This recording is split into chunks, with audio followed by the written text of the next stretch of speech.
Hey boys and girls, hello and welcome. It is I, Chaotic. We're going to be looking at the Shrine of Secrets on Dead by Daylight from November the 28th till December the 5th.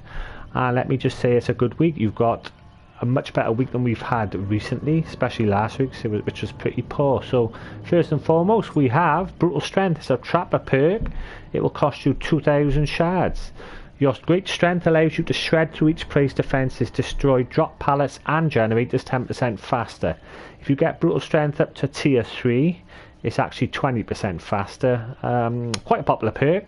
I don't use it personally, but I know a lot of certain killers do use brutal strength. So yeah, that'll be 20% at tier 3. Second up is Dead Hard. It's a David King perk. It will cost you 2,000 shards.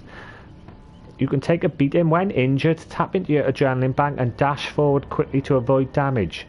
Press the active ability button while running to dash forward, and during the dash you avoid damage. And this causes exhaustion effect for 60 seconds. So if you've already been hit and you're just about to be hit for the second time, you press the active ability button and you will burst forward slightly, which will make you invulnerable if you do it before you get hit, and you can dodge the blow, which would have knocked you down. So it's really good, especially around exit gates, etc. If it can get you to a pallet. So it's quite a common perk, Dead Hard, and that will cost you 2,000 shards.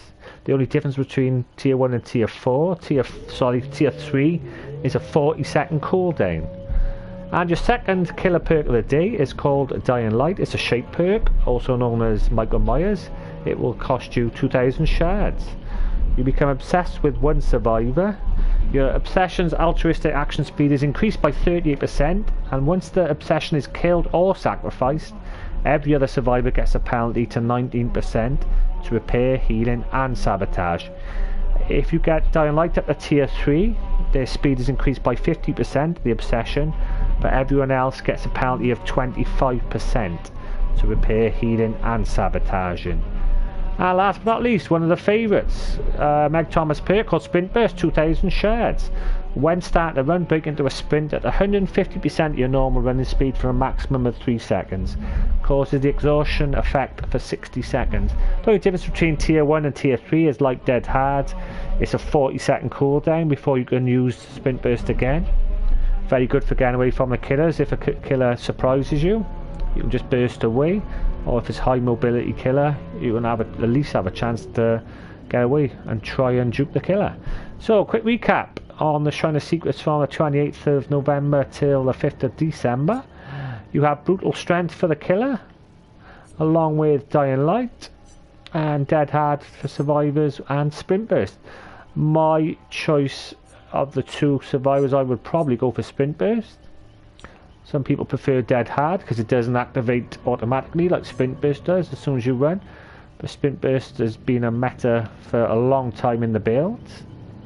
So if you can afford both, you can always try both. And for the killers, Brutal Strength or Dying Light, they're about the same.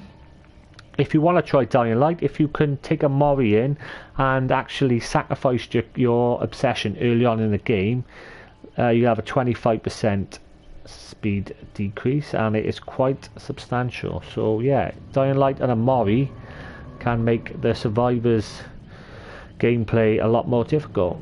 But of course you also got Brutal Strength if you want to shred through pallets a little bit faster. So there we have it, guys and girls, the Shrine of Secrets for November the 28th to December the 5th. Happy spending with your shards, and we got a new killer coming soon, so we'll have some videos of that. Thanks for watching, boys and girls. This is Chaotic bidding you farewell.